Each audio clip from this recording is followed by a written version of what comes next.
All right, fourth installment of Barry Harris Guitar Method for Dummies. Assuming you watched the last one, you need to be knowing your diatonic chords 1, 4, 5. We're playing B flat today.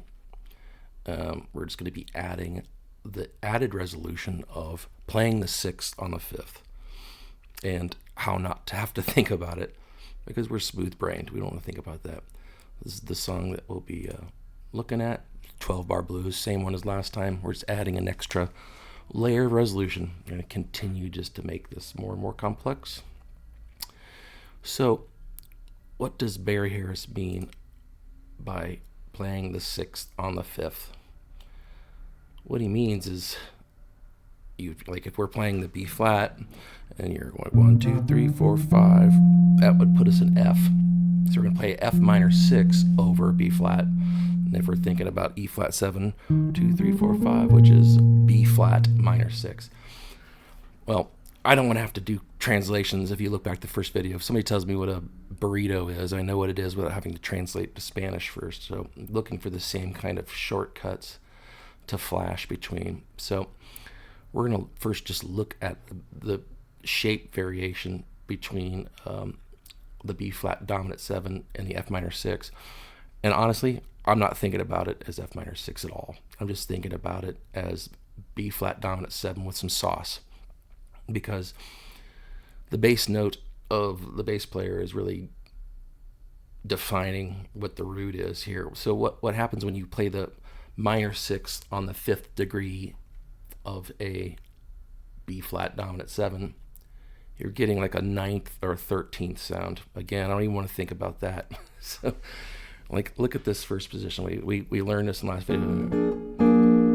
Now look at the one below it. We're just basically taking one note and raising up a whole step. So I'm still thinking B flat dominant 7th. If we go up to the diamond shape, that's our second shape. We're just adding that last note on the high E. The last one. Or not the last one.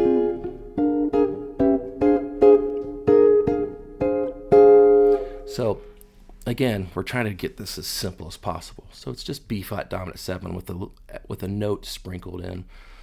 Now if you want to impress somebody, you can say, oh yeah, I'm playing F minor 6 there. But again, I'm just trying to make it sound good. So let's compare to the E flat that we did last video. So we got the E flat there. Well,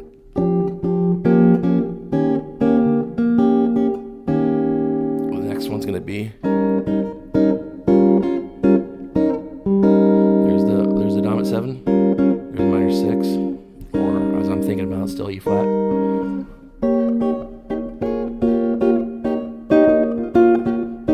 Here's the squares, and then finally,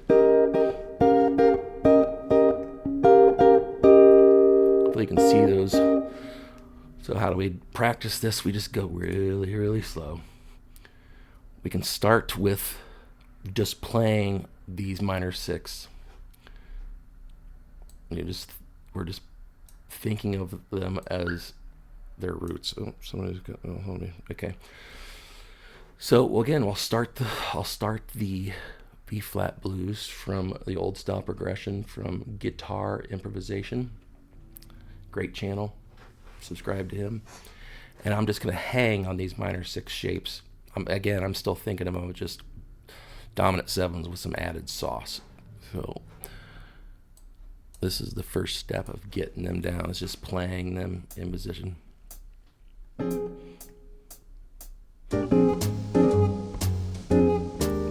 measures up.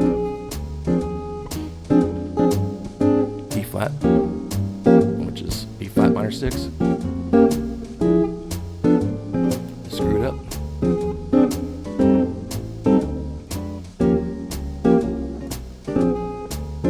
Next shape.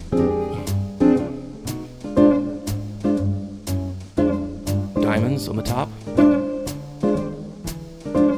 Diamonds on the bottom. Diamonds on the top.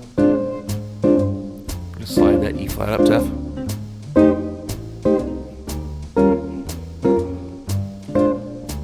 Now we're going to go to squares.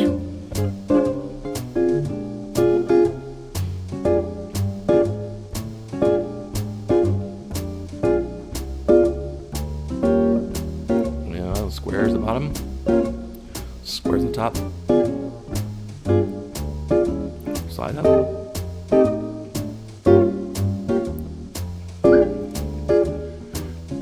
To the pentagrams.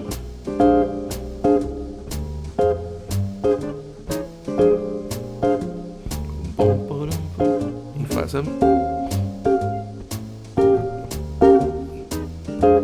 We're going to slide that 4 up to the 5.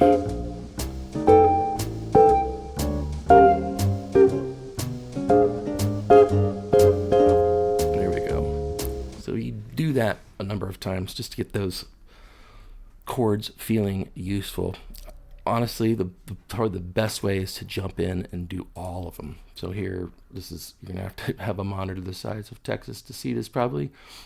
But you can see at the top, I've got B flat dominant 7. Right below it, the added sauce, the little extra note. So you can see the one note changing, and then you can see it down from the E flat to the B flat minor 6 again, and then the 5th is just going to be sliding it up. That should give you plenty to chew on for a while. I'm not great at this yet. I can give it a whirl. You can kind of see a little bit of what we're doing here. So I'm starting the top circles.